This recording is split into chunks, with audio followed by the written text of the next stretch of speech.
드론 2대가 이스라엘 상공 위를 날아가는 모습이 포착됩니다. 얼마 지나지 않아 폭발음이 들려오고 검은 연기가 피어오릅니다. 헤즈볼라가 발사한 드론 여러 대가 이스라엘을 공격한 겁니다. 이스라엘은 헤즈볼라가 주둔한 레바논 남부를 폭격했고 이 과정에서 헤즈볼라 전투원 6명이 숨졌습니다. 확전 우려 속에서 이스라엘과 헤즈볼라가 폭격을 주고받았습니다. 이에 헤즈볼라 수장 하산 나스랄라는 또다시 보복을 예고하면서 긴장감은 최고조에 달했습니다. وإيران ستود وحزب الله سيود إن شاء الله يودنا آتي قويا مؤثرا. 팔레스타인 무장정파 하마스는 최고 지도자 이스마일 하니의 사망 6일 만에 가자지구 지도자 신와르를 새로운 정치 지도자로 선임하며 조직을 추스르고 있습니다. 신와르는 이스라엘에 있어 상당히 눈의 가시 같은 인물입니다. בכל מקום שיש בו אנשים, בכל מקום שקיימת בו אנושות. על המתקפה המתועבת הזו החליט יחיא סינואר, הריבון. 반대로 하마스는 신화로 선출을 두고 하마스가 저항의 길을 가겠다는 강력한 메시지를 이스라엘에 보낸 것이라고 설명했습니다.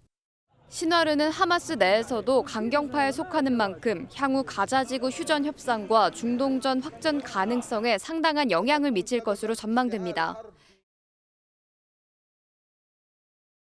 미군이 주둔하고 있는 이라크 알 아사드 공군기지에 로켓 2발이 떨어졌습니다. 중상자 1명 포함 미군 5명이 다쳤는데 사용된 무기는 친이란 민병대 헤즈볼라가 지난달 이스라엘에 퍼부었던 카츄사 로켓입니다. 이란이 하니의 암살에 대한 책임을 미국에도 묻겠다고 강조한 지 수시간 만입니다. ما اعتقاد داریم که رژیم صهیونیستی بدون هماهنگی با دولت آمریکا دست به اقدامات ماجراجویانه نمیزند فلذا بهتر هست دولت آمریکا به مسئولیت خود در این زمینه عمل بکند. 미국은 이번 공격이 친이란 민병대의 소행이라고 밝히면서도 긴장 완화를 촉구했습니다. Escalation is not in anyone's interest. It will only lead to more conflict, more violence, more insecurity. 자국군이 공격받은 상황 속에 나온 이례적 반응으로 그만큼 확전을 경계하는 걸로 풀이됩니다. 하지만 이란이 미사일 발사대를 옮기고 군사훈련하는 모습이 포착됐다는 보도가 나오는 등 군사행동이 임박했다는 관측이 나옵니다. مدام اشتباه در محاسبه میکنند و این بار همین اشتباه رو تکرار کردند. باز هم خواهند کشید.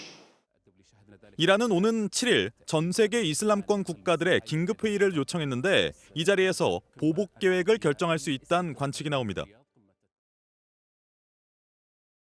자, 일단 많은 분들이 좀 궁금할 것 같습니다. 이스라엘과 하마스가 전쟁 중인데 또 왜 갑자기 이란이 이스라엘을 공격하느냐 이 점이거든요.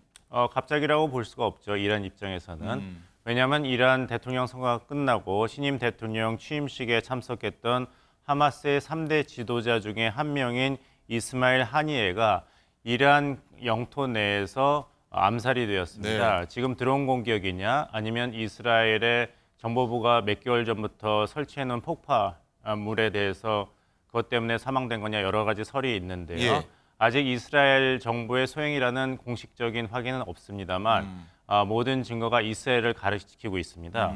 이것은 이란 입장에서는 지난 4월 1일에 이스라엘이 주 시리아의 이란 대사관을 폭격한 것에 이어서 또 한 번 이란의 주권을 침해하면서 하마스 지도자를 그것도 대통령 취임식에 참석한 외국 지도자를 영토 내에서 암살한 것이기 때문에 심각한 그리고 중대한 그 이란의 주권 침해라고 볼 수 있는 것이죠. 네. 우리나라도 지난 1978년 8월에 일본 내에 있었던 야당 정치인 김대중을 박정희 정부가 납치해서 살해하려는 시도가 있었지 네, 그런 일 않습니까? 있었죠. 그래서 일본 정부가 일본 주권 침해라고 심각하게 항의를 했고 예. 또 그 다음에는 1973년 8월 15일에는 광복절 경축식에서 일본인이 문세광이 박정희 대통령을 총격으로 피살하려고 그랬죠. 예. 그거는 이제 한국 정부가 일본에 대해서 이건 중대한 한국 주권 침해라고 항의했지 않습니까? 이것보다도 훨씬 중대한 그런 사안이라고 이란 정부는 확인을 하고 여기에 대한 보복을 지금 천명한 것입니다. 그렇군요. 어쨌든 이란이요, 이제 현지 시각으로 5일에 일단 이스라엘의 보복 공격 감행하겠다 이렇게 밝혔었는데 일단 시간이 좀 지난 걸로 좀 보이거든요. 일단 공격을 좀 미룬 좀 상황 어떻게 보십니까? 하지만 이란이 이제 전쟁을 할 것이냐 이것은 이제 정의의 문제이고 예. 이란은 보복을 천명했습니다. 그리고 이전 사례를 보더라도 이란이 공격을 당했을 때 예를 들면은 트럼프 정부 때 그 솔레마니 장군이 바그다드 공항에서 그 드론에 피습됐을 때도 네. 보복을 했고 지난 4월 1일에 주시리아 이란 대사관이 폭격당해서 이란 장군 7명이 사망됐을 때도 반격은 했습니다. 예. 보복은 했습니다만 문제는 언제 어떤 형태로 보복하는가가 중요한 것이지 예. 보복을 하지 않고 그냥 지나가진 않을 것입니다. 이번에도 분명 보복을 할 예, 것이다라고 그 보시는 거죠. 네타냐후 총리가 아까 인터뷰에서 얘기했지만 이미 반이스라엘 다중 전선이 구축되었다 했고 보도에서도 헤즈볼라와 후티 반군 이미 이스라엘과 미군 기지에서 군사 공격을 시도했지 않습니까? 네. 이제 남은 것은 이란이 중심 세력으로서 어떻게 이스라엘에 보복을 할 것이냐가 남아 있습니다. 그렇군요. 어쨌든 이스라엘도 보면은 이란이 공격 징후 보이면은 우리가 먼저 선제 타격을 하겠다라고 하면서 일단 고위 지도자용 벙커도 마련했다고 하거든요. 강경하게 일단은 이스라엘도 대응하겠다 이런 입장 같아요. 하지만 거기서 전제가 되고 있는 것은 네. 미국과의 정보 공유를 통해서 미국 입장에서도 이스라엘에 대한 이제 공격이 확실하다고 것이 판명이 됐을 네. 때 자유권 발동 차원에서 선제 공격을 할 수 있다고 이야기했죠.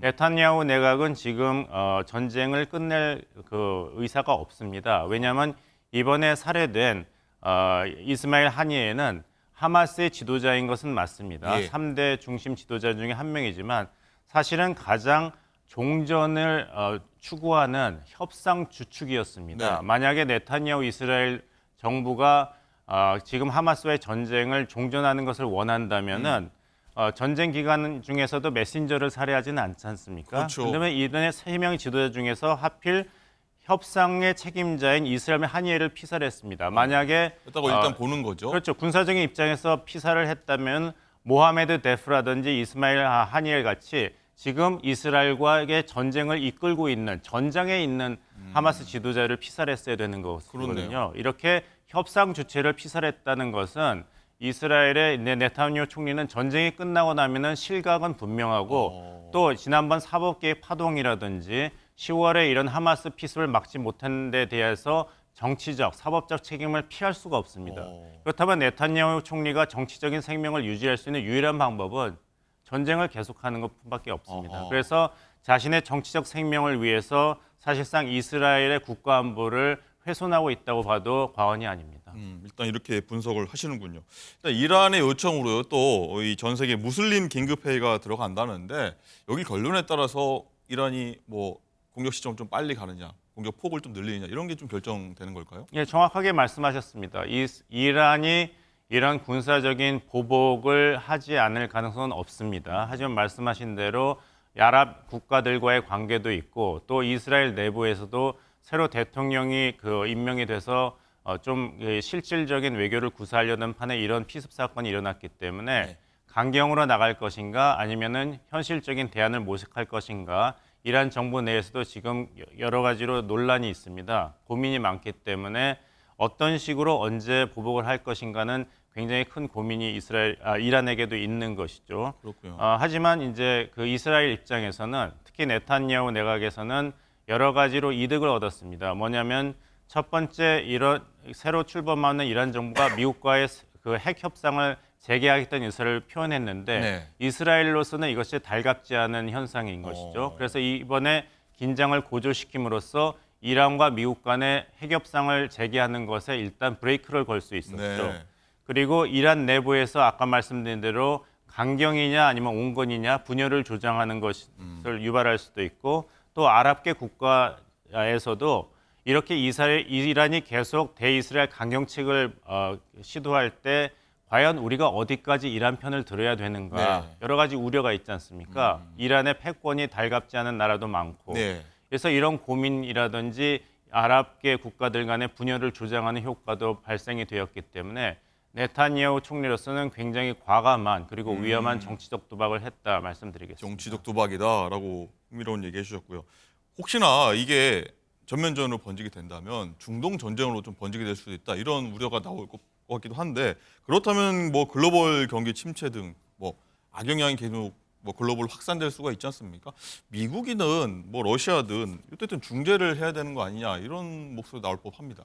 근데 러시아, 중국 그리고 미국의 그런 위기 관리 능력이라든지 중재 능력이 충분했다면은 이렇게 가자 지구에서의 이스라엘과 하마스의 전쟁이 이미 일어나지 않았겠죠. 네. 이것이 계속 트럼프가 바이든 정부를 공격하는 화두이지 않습니까?